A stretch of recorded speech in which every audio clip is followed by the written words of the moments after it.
두렵고 떨리는 마음으로 이 자리에 섰습니다.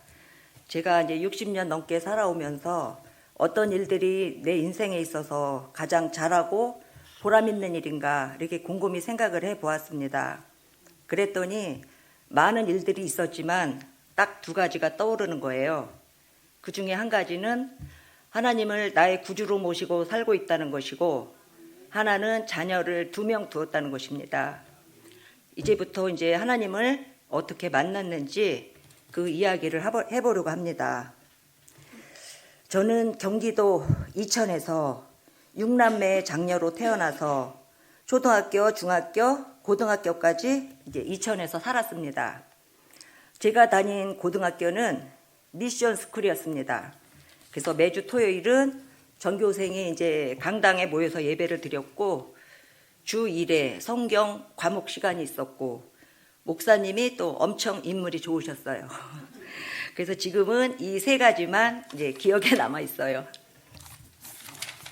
제가 이제 고등학교에 진학할 무렵 어머니가 너는 이제 동생들도 많고 하니 인문계로 가지 말고 상고로 가는 게 어떻겠니 하고 말씀을 하시더라고요. 그러니까 고등학교까지만 보내주시겠다는 거예요. 그래서 저는 상고에 들어가서 이제 공부를 했었는데, 운이 좋게도 학교에서 이제 1순위로 취업을 시켜주는 거예요. 서울 소공동에 있는 롯데 호텔이었어요. 그래서 처음에 저는 이제 사무직인 줄 알고 엄청 좋아했지요. 가서 보니 이제 어디로 배치를 받았냐면 관광식당가, 외국 손님들이 많이 오더라고요. 거기에서 제가 하던 일은 이제 돈을 받고 계산하는 캐시자였어요. 젊은 나이에 이제 일하는 것만큼 이제 월급은 받았어요. 그런데 근무 환경이 너무나도 마음에 안 드는 거예요. 한 달에 2번, 둘째, 넷째, 화요일 날이 쉬는 날이고 10시 출근, 10시 퇴근이에요. 이제 집에 오면 11시가 되죠. 그렇게 딱 1년을 하고 이제 직장을 그만두었습니다. 그것이 이제 첫 번째 직장이에요. 그러던 이제 어느 날 아버지께서 사촌 형님을 만나고 오셨어요. 저하고는 이제 오촌 당숙이죠. 근데 저한테 물어보시는 거예요. 이제 상고를 졸업했으면 뭐 자격증이 뭐가 있느냐고. 그래서 이제 부기 2급 자격증하고 주산 1급 자격증이 있다고 하니까 이력서를 한 통 쓰고 자격증을 첨부해서 이제 접수를 하라는 거예요. 이제 마침 제 신부 공무원인데 특채로 계리직을 모집을 한대요. 그래서 시키는 대로 이제 접수를 했어요. 그랬더니 이제 서류가 합격했다고 또 이제 면접을 보러 오라는 거예요. 그래서 이제 가서 또 면접을 봤어요. 그랬더니 이제 최종 합격이 됐어요. 그래서 바로 이제 3월 달에 발령을 받고 근무를 하고 있는데 뭐가 이제 뒤숭숭하고 분위기가 시끌시끌 하더라고요. 갑자기 이제 최신부가 2갈래로 나누어지면서 우체국 쪽은 정보통신부 이제 공무원으로 그대로 남고, 제가 근무하던 전신전화국은 82년도 1월 1일자로 민영화가 되면서 한국전기통신공사로 되는 거예요. 그게 지금은 이제 KT예요. 그러면서 이제 그때 가보니까 직급들이 다양하게 있었는데 행정직, 기술직으로 딱 이제 2가지로 통폐합을 시켜주더라고요. 그러니까 저는 운이 좋은 거죠. 그 길로 저는 이제 행정직군에 속하게 되었죠. 그 길로 저는 이제 18년간 공기업에 다니면서 그 직급에 맞는 회계 파트에서 이제 근무를 하다가 그 사이에 모 건설회사를 다니던 지금의 남편을 만나 결혼도 하였고 아이들 2도 낳았고 이제 친정어머니가 애들을 돌봐주셨죠. 그러면서 이제 워킹맘으로 씩씩하게 맞벌이를 하면서 7년 만에 이제 서울에다가 34평 아파트를 장만을 했어요. 그러다가 이제 IMF가 왔어요. 이제 그러더니 구조조정이 시작이 되는 거예요. 제일 먼저 이제 금융권부터, 그러더니 이제 급기야 공기업까지. 그때 당시 저희 회사 임직원이 이제 6만 명이었어요. 그래서 1년에 5,000명씩 감원을 하더라고요. 그래서 저는 35,000명 될 때 명예퇴직 대상자가 된 거예요. 그래서 99년도 6월 30일자로 이제 명예퇴직을 했어요. 그래서 또 이제 명퇴금 받은 곳으로 두 번째 아파트를 샀습니다. 그러던 어느 날 이제 남편이 경주 큰형님한테 이제 놀러 가자고 그러는 거예요. 그때 당시 이제 큰형은 대우그룹에서 전무까지 하시다가 이제 퇴직을 하셨대요. 그분들은 제가 알기로 이제 100억 자산이 넘는 거로 알고 있어요. 돈이 있다 보니 이제 경주 신도시에다가 땅을 사서 모텔 건물을 지었어요. 처음에는 4년, 5년 정도를 이제 임대를 주고 운영을 했었죠. 근데 임대하는 사람들이 뭐 어디 수리했다고 얼마, 뭐가 고장나서 고쳤다고 얼마면서 자꾸 이제 임대료를 빼고 주니까 나중에는 이제 큰형님 내외가 경주에 직접 내려가서 모텔을 운영하는 상태가 된 거예요. 경주에 가서 보니 이제 할 만한 사업이라고 이제 생각이 들었나 봐요. 그 후에 얼마 있다가 남편이 회사를 그만두는 거예요. 처음에는 이제 시장 조사를 다니는 것 같았어요. 그러다가 이제 제 바로 밑에 여동생의 남편, 그러니까 제부예요. 제부와 같이 이제 모텔 임대업을 하겠다고 계약을 했다는 거예요. 서울 신촌에 보증금이 5억에 이제 월세가 2천만 원이에요. 그것을 두 집이서 동업을 하겠다고 계약을 했대요. 그러니 벼랑간 이제 현찰 2억 5천이 어디 있어요. 그래서 이제 아파트에서 담보대출을 받고 시작을 하게 된 거죠. 그때 당시는 남편이 이제 어떤 사업이라도 해야 할 상황인 거죠. 마냥 이제 가장이 놀 수가 없으니까. 지금 같았으면 제가 이제 강력하게 반대를 했겠죠. 여보, 이건 하나님이 기뻐하는 사업이 아니야. 그러면서 지금 같아서는 못하게 했을 수도 있어요. 막상 이제 계약을 했다니까 잠이 안 오더라고요. 5억에 2천? 이제 큰일 났어요. 그런데 상황은 정반대로 너무 잘 되는 거예요. 청소부가 6명 있었어요. 다 정산을 하고도 한 달에 한 1,200~300씩을 나눠 가지고 오는 거예요. 그러던 중에 이제 구리에 살고 있던 김진숙 동생 다 아시죠? 그 진숙이 동생이 저를 이제 교회로 전도하기 위해서 주일날이면 이제 남편 그 장일권 집사하고 같이 저를 우리 동네 이제 명일동까지 교회를 데리고 다니는 거예요. 제가 이제 구리까지 가자고 하면 안 가죠. 그러니까 자기가 다니던 교회가 있는데도 저를 이제 명성교회를 데리고 다녔어요. 한 서너 달을 그렇게 한 것 같아요. 그때 이제 김삼환 목사님 말씀을 들으니까 되게 좋더라고요. 동생한테 이제 언니 혼자 다닐 테니 오지 말라 이제 그랬어요. 그렇게 이제 혼자 다니고 있는데 주일날만 되면 이제 남편한테 전화가 오는 거예요. 여기 청소하시는 아주머니들 이제 밥도 못 먹고 청소를 하는데 당신이 시장 좀 봐와서 점심 좀 차려주면 안 되겠느냐고. 그럼 저는 이제 교회 가려고 입었던 옷을 벗고 편안한 옷으로 갈아입고 그리고 이제 또 신촌으로 가는 거예요. 가서 이제 점심도 해주고 남편하고 밥도 먹고 청소도 도와주고 그리고 이제 집으로 오고 했죠. 그때 제 마음속엔 그때는 이제 초신자 때예요. 하나님 말씀보다 남편의 말에 더 순종하는 거였죠. 왜냐하면 이제 남편은 처자식을 먹여 살리겠다고 한 달이면 1,000만 원 이상씩을 이제 벌어다 주는데 제가 남편의 말을 거역할 수가 없었어요. 그리고 저도 그때 허황된 꿈이 있었어요. 강남구 압구정동에 가서 살아보는 거였어요. 지금 생각해보니 별것이 다 꿈이었네요. 이제 창피하네요. 일 끝나고 집에 오면 남편하고 대화가 여보 우리 이제 압구정동으로 이사 갈 때도 됐지 않았어? 하고 맨날 조르고 그랬어요. 그렇게 이제 2년이라는 세월이 흘렀어요. 이제 신촌 가게도 2년을 계약을 했는데 건물주가 장사가 잘 되는 거를 보더니 500만 원을 더 인상해 달라는 거예요. 그래서 거기서 이제 두 집이서 더 연장을 안 하고 각자 하기로 이제 결정을 합니다. 그래서 동생네는 이제 강화로 가서 하기로 하고 저희는 수원 인계동이라는 데로 가서 모텔 임대업을 다시 이제 하게 되었어요.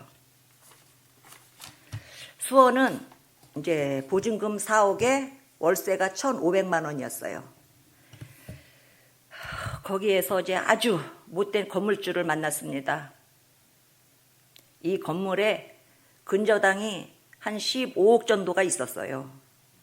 그래서 이제 계약 당시에도 남편이 이 근저당을 다 클리어를 해야 계약을 하지 못한다고 하니까 뭐 당연하죠. 다 상환해 드릴게요. 걱정 마세요 하고 막 그러는 거예요. 그러더니 뭐 이 핑계 저 핑계를 대고 아주 거짓말만 하는 거예요. 결국 보증금 4억을 한 푼도 못 받고 그 건물은 1년도 안 돼서 경매로 넘어가는 상황까지 갔지요. 그러니 은행이 1순위, 저희가 2순위가 된 거예요. 이제 한 푼도 못 받았어요. 그때부터 남편은 이제 변호사를 만나러 다니기 시작을 했어요. 이 소송이 얼마나 머리가 아프겠어요. 다 소용이 없었어요. 이제 하나도 못 건졌어요. 이 와중에 이제 변호사비만 또 날린 거지요. 그러던 중에 이제 둘째 형이 또 찾아옵니다. 저희 남편 쪽은 아들 5에 저희 남편이 막내예요. 야 막내야, 너 형만 믿어. 한국에서 잃어버렸던 거 베트남 가서 다 복구시켜줄게. 형만 믿고 베트남을 가자는 거예요. 그때 당시 이제 둘째 형은 건설회사 사장님을 하시다가 이제 IMF가 지나면서 몇 년 있다가 이제 부도가 난 상태였어요. 너도 알다시피 이제 형은 돈이 한 푼도 없다. 그러니 형은 기술로 우리 남편한테는 이제 돈을 대라는 거지요. 그러면서 이제 한국에서 굴착 같은 거 다 잊어버리고 베트남에 가서 복구하자고 제안을 한 거지요.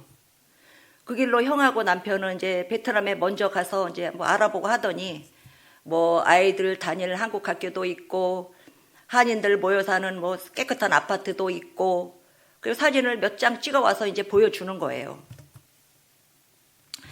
그래서 이제 둘째 형네는 혼자 가시고 저는 남편만 혼자 보낼 수가 없었어요.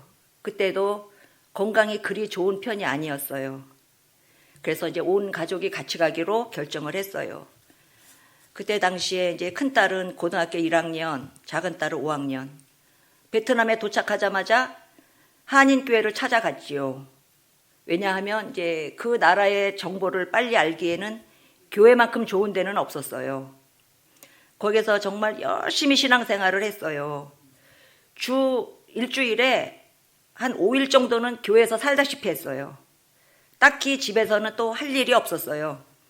도우미 아주머니가 한 분 있었어요. 그래서 이제 주일날 예배, 화요일날은 여성교에서 주관하는 화요기도회, 수요일은 저녁 예배, 목요일은 가요 김치 봉사, 금요일은 구역 예배, 토요일은 이제 교회 대청소 때는 이제 남편도 같이 갔어요. 그렇게 교회를 다녔어요. 오죽하면 집에서 일하는 그 도우미 아주머니가 마담 오늘도 또 교회 가요? 하고 물어보더라고요. 그런데 이제 남편의 사업이 문제지요. 1년이야 그럴 수도 있지 하고 이제 제가 이해를 했어요. 돈만 계속 들어가는 거지 이제 성과가 없는 거예요. 어느 날부터는 이제 둘째 형이 저희 아파트에 오면 서로 다투는 모습이 여러 차례 목격이 되는 거예요. 그러면서 세월이 흘러 이제 3년 반이 지났어요. 큰딸은 이제 한국으로 대학을 와서 기숙사에서 학교를 다니고 있었어요. 그러던 중에 이제 둘째 형이 돌연 자취를 감췄어요. 조카들한테 이제 한국에 오셨냐고 물어봐도 안 오셨다고 하죠. 이제 애가 타는 거예요. 우리 남편한테 모든 화살이 이제 쏟아지는 거예요. 뭐 사무실 임대료 내놔라, 뭐 직원들 봉급 달라, 돈을 다 내놓으라는 거예요. 그래서 이제 큰 홍사장님 한국에 돈 가지러 간 거니까 조금만 기다려달라고 이제 안심을 시키기 시작을 했어요. 그러던 어느 날 이제 남편이 심각하게 저에게 말을 했어요. 우리 이러다가는 한국에 못 들어가는 상황까지 올 수도 있다며 D-Day를 잡아놓고 비행기표를 보여주는 거예요. 그 길로 이제 살림살이는 다 교회 식구들 나눠주고 트렁크 가방 3개 끌고 온 것이 이제 지금의 오송이에요. 하나님께서 우리 가족을 오송으로 인도하셨네요. 이제 베트남에 갈 때 당시 이제 아파트 2채를 팔고 그 진숙이 동생한테 이제 통장을 맡겨놓고 이제 사업 자금이 필요할 테니 우리가 전화하면 네가 이제 돈을 보내줘라 이렇게 해놓고 갔죠. 한국에 도착해서 동생한테 이제 야 얼마 있냐 그리고 물어보니까 1억이 남아 있대요. 그러니 감히 서울은 엄두도 못 내죠. 하나님께서 우리를 아주 바닥으로 보낸 거지요. 그래도 무사히 귀국할 수 있게 해준 하나님께 감사하더라고요. 진숙이한테 이제 우리 서울로는 갈 수가 없고 어디로 가야 하니 하고 물으니 언니 오송에 지능 아파트 18평 정도가 되는데 한 달 전에 이제 전세가 빠져서 수리를 싹 해놨어. 그리로 오라는 거예요. 그렇게 우리가 거주할 집을 또 하나님께서 예배하고 계셨네요. 첫날 집에 도착해서 이제 짐 정리를 하고 있는데 동생이 얘기를 했나 봐요. 이제 베트남에 갔던 큰언니하고 형부네가 오송으로 이사를 온다고. 그랬더니 나 목사님하고 사모님이 기도해 주시러 오셨어요. 그 길로 저희는 이제 공부교회에 나오기 시작을 했어요. 그러던 중에 이제 저희 상황은 무슨 일이라도 해야 할 상황이었죠. 남편은 이제 많은 스트레스로 몸이 만신창이가 되고 큰딸은 대학교 1학년, 작은 애는 이제 중학교 2학년. 하나님, 어떤 일이라도 마다하지 않고 일하게 해주세요. 그렇게 기도를 하던 중에 하나님께서 조치원의 동대문 옷가게를 직장으로 주시는 거예요. 할렐루야. 그곳에서 저는 죽기 살기로 매달렸습니다. 이제 남편한테 큰 소리까지 치기 시작을 했어요. 지금부터는 내가 먹여 살릴 테니 당신은 몸만 생각하라고. 하나님께서 이제 물질의 축복을 부어주기 시작을 했어요. 옷이 너무 많이 필요하다 보니 이제 보관 창고가 필요했어요. 기도했어요. 남 장로님께서 지어놓으신 미래관이 저에게 창고로 쓰여질 줄이야. 너무도 감사했어요. 미래관에 갈 때마다 감사 기도가 저절로 나오기 시작을 했어요. 하나님, 지금은 감히 제가 쓰고 있지만 이 미래관이 멀지 않아 공부교회를 위해서 크게 쓰임받게 해달라고 기도했어요. 하나님이 그 기도를 들어주셨네요. 또다시 이제 옷창고가 또 필요했어요. 이번에는 이진숙 권사님이 건조실로 사용하던 창고가 3동. 지금 그곳을 저는 돈 한 푼도 안 내고 제가 사용하고 있답니다. 이렇게 저는 공부교회에 와서 성도님들을 잘 만나 모든 일들이 술술 잘 풀리는 것 같아요. 이 모든 것이 하나님의 은혜지요. 또한 성도들은 담임 목사님을 잘 만나는 게 복이지요. 저는 요즘 목사님 말씀을 들을 때가 제일 행복하답니다. 그것도 모자라 유튜브로 몇 번을 반복을 해서 듣곤 한답니다. 목사님 말씀 중에 이제 또 어떤 말이 감동이었냐 하면 권사님의 성김과 헌신에 감사합니다. 목사님으로부터 이런 말을 들었을 때는 성도들은 얼마나 감동을 받는지 모른답니다. 우리 목사님은 참 겸손하신 분 같아요. 지금 이제 15년의 시간이 지나고 있지만 뭐 좋은 일만 있었겠어요? 이제 직업병이에요. 허리가 아파서 시술을 받는 일도 있었고 또 팔이 아파 수술을 받는 일도 있었고 그럴 때마다 하나님께서 저와 함께 하시고 치료해 주시더라고요. 분명한 것은 제가 하나님의 옷자락을 붙들고 회개하며 순종할 때 일은 다 하나님이 해주시는 것을 믿습니다. 그 사이 정말 열심히 살다 보니 두 딸들도 잘 성장하여 직장생활 잘하고 있고 아파트도 장만하여 5송 2단지에 살고 있고 하나님께서 10배의 축복을 부어주셨어요. 믿음의 기업도 주님을 기쁘게 하는 축복의 통로가 되게 해달라고 매일 기도합니다. 지나고 보니 저희 삶 속에서 이제 경험했던 모든 것들이 주님께로부터 온다는 사실을 절대로 잊으면 안 되겠더라고요. 때로는 이제 어려운 상황 속에서도 주님의 선한 손길이 함께 하시면 살아가면서 맞이하는 모든 고난들이 들을 이제 전화위복의 삶으로 바꿔주시는 분도 하나님이고 또 감사함으로 바뀌는 기적이 일어나게 하시는 분도 하나님인 것을 제가 체험을 하면서 앞으로 우리 공북교회가 차고 넘치는 전도의 역사가 있기를 기도하면서 또 권사로서 사명 잘 감당하기를 간구하며 기도합니다. 아멘. 나의 길 오직 그가 아시나니 나를 단련하신 후에